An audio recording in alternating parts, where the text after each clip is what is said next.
quand les gilets jaunes deviennent gilets jaunes... Pour 1,50 € le litre, rappelons-nous. Pour 1,50 €, aujourd'hui on est à 2 €. Oui. Et Dieu merci, ce type de mouvement n'est pas déclenché pour plusieurs raisons. D'abord parce que le gouvernement amortit beaucoup les choses. Soyons prudents. Bien sûr. Oui. Mais je note qu'aujourd'hui, ce n'est pas le cas.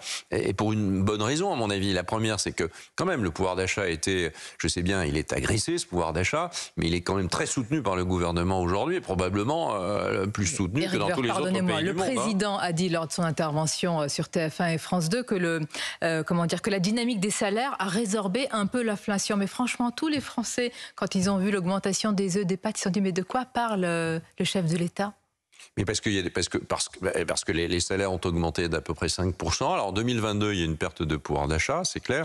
En 2023, il y a un pouvoir d'achat qui est à peu près préservé. Et puis après, il y a des moyennes. C'est des moyennes. Distorsion avec la vie, entre les courbes dont vous parlez, qui sont certainement, j'allais dire, au décime près juste, et bien sûr qu'elles sont justes. Non, c'est la vie réelle. Je vous parle de la vie aussi. Sacrée déconnexion. Mais je vous parle. Non, pas du. S'il y a bien des gens pas déconnectés, c'est bien les hommes et les femmes politiques.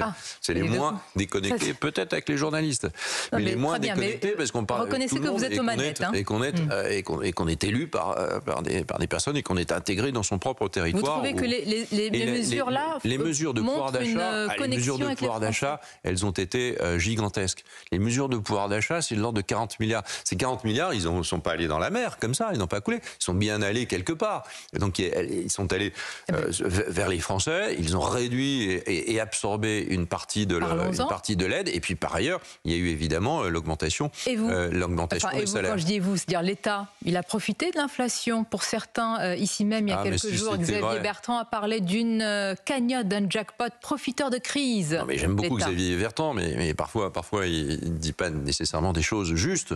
Il a tort là-dessus. Mais il n'y a pas un excédent de TVA. Mais c'est vrai aussi pour sa propre région, qui est d'ailleurs la mienne. Oui, moi je rappelle que les régions ont une part de la fiscalité, ont entre 17 et 20% de la fiscalité carburant, et qu'elles peuvent fixer cette part. Elles peuvent l'abandonner si elles veulent.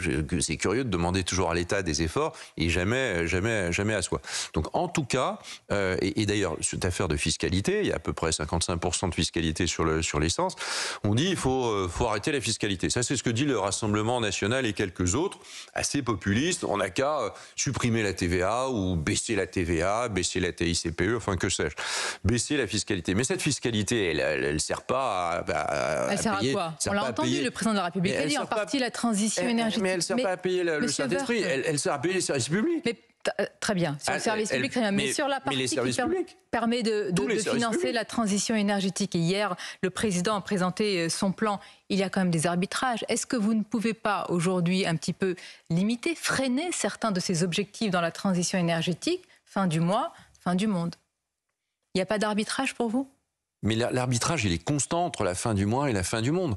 Mais il faut aller vivre 5 minutes. Je vous donne un exemple. Il faut aller vivre 5 minutes dans un autre pays. Monsieur Woerth, la plupart des propriétaires, à cause de contraintes dans le plan écologique, ne peuvent pas louer leurs biens.